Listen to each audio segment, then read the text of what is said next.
Fait intéressant, là, la Chine. Là. Je vais te donner l'exemple facile. C'est une histoire que je t'avais déjà racontée, mais là, je vais la re-raconter pour tous nos auditeurs. Oui. Merci maman. La révolution culturelle. Oui. Dans les années 70 en Chine. Bon, faire une histoire rapide. La Chine est un pays vieux et arriéré qui avance pas assez vite.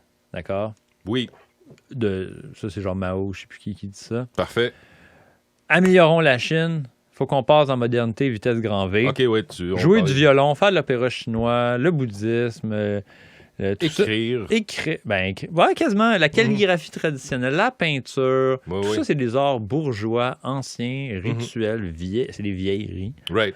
On pitche tout ça au vidange, puis on rentre de plein pied dans la modernité. Dans le futur.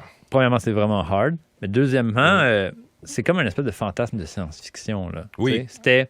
Oui. On va tous s'habiller pareil, tu sais, les pyjamas bleus communistes. Là. Oui. On va tous s'habiller pareil. On va avoir l'égalité homme-femme. On va tous travailler. On va tous travailler dans des usines. On va faire une production monstre. Pour la patrie. Pour la patrie, on va s'armer. On va faire du métal, des guns. Right. Super cool, malade. Mais bon, ils ont tout scrappé. Ils ont brûlé des temples. Ils ont tué et torturé des moines.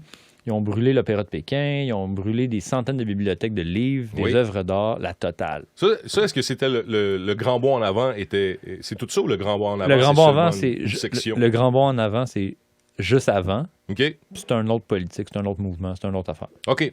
Fait que la révolution culturelle. Oui. Là, pourquoi je te parle de ça, c'est que quand on va en Chine, puis je pense que Gab, il a peut-être vu ça lui-même en Chine, mais au pire, je raconte l'histoire. Gab, tu parles de moi comme à la troisième personne maintenant? Ouais, non, mais là, je parle pour les auditeurs. OK, oui. Bon, OK, mettons, je vais te donner un exemple. Ça m'est arrivé souvent à Emeishan ou à Wudangshan ou à différents endroits en Chine. J'ai pas vu Aimé. Que tu montes une colline. Ouais. Puis là, c'est comme, le temple est par là. Ah, nice. Là, tu montes. Là, puis Emeishan, c'est vraiment long. Là. Quand tu montes ça à pied, c'est 10-15 heures. Là. Puis à un moment donné, il y a un détour. C'est comme, voulez-vous faire le détour? Ah ouais. Ben okay. oui. Ça mène à un ancien village, il y a un temple cool, machin. Cool. OK. Mais c'est un chemin un peu moins fréquenté. Fait que là, tu te promènes, tu marches. Puis là, à un moment donné, tu arrives aux 10 temples. OK? Je sais où est-ce que tu t'en vas. Il n'y a rien. Il y a des ruines.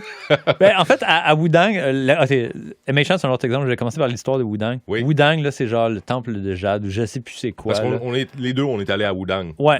Un des premiers temples, celui qui est comme... pas dans la montagne, celui qui est comme au niveau de la ville. Là. Oui. C'est une grande ruine. Ben, c'est celui qui a été brûlé. Là. Ouais. Tu vois les fondations à terre. Oui. Puis c'est un immense temple. Right. Mais il y a juste la section du fond qui est encore debout. Oui. Toute la section en avant a été complètement brûlée. Puis c'est une immense cour vide. Ben, tu sais c'est quoi l'histoire? Comment ça a été brûlé? Est-ce que c'est les communistes? Il paraît que c'est un disciple. L'histoire officielle, c'est que c'est un disciple qui a comme parti... Quand? Ouais, je sais pas. Ben c'est ça, OK. Là, l'histoire de Wudang, je me souviens plus exactement de l'histoire. Mais ça arrive en Chine. Donc, t'as un temple détruit puis pas reconstruit. Ou encore reconstruit, remis à neuf. Oui. Emeishan, c'est ça qui arrive. J'arrive en haut. Le temple est visiblement neuf. OK. Puis là, il y a une petite plaque. Puis Oui. ça, j'ai vu ça, ces plaques-là, partout en Chine. Puis là, en gros, ça dit malheureusement, il y a eu un incendie. Right. Tu sais? Oui, c'est ça. Il y a eu un incendie en 73 ou whatever. Là. Oui. Malheureusement, qui a détruit le temple. On est désolé. Mais, grâce aux efforts du Parti communiste, en 98, le temple a été remis à neuf. Et bon, fait que c'est comme dire, on l'a détruit, mais on ne vous le dit pas. Par accident. Puis là, on a l'air cool de l'avoir fait. Oui. Dans la révolution culturelle, là, on parlait de l'histoire qui est comme un peu effacée en Chine, parfois. Oui. Parfois. C'est surtout les communistes qui ont fait ça. Right.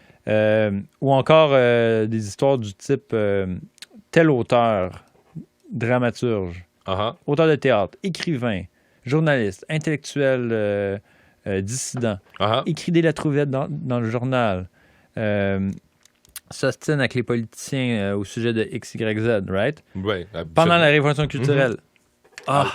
Il s'est suicidé. Ah oui, c'est ça. Il s'est suicidé dans sa maison. Oui. Et il a En suicidant, il a mis le feu aussi. Ouais, mais il a réalisé qu'en fin de compte, sa douleur interne venait à ne pas être...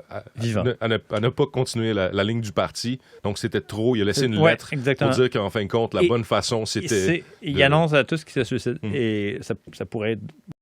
Là, la joke, c'est moi, je dis, ils se sont fait suicider. Oui, c'est ça. Un petit peu comme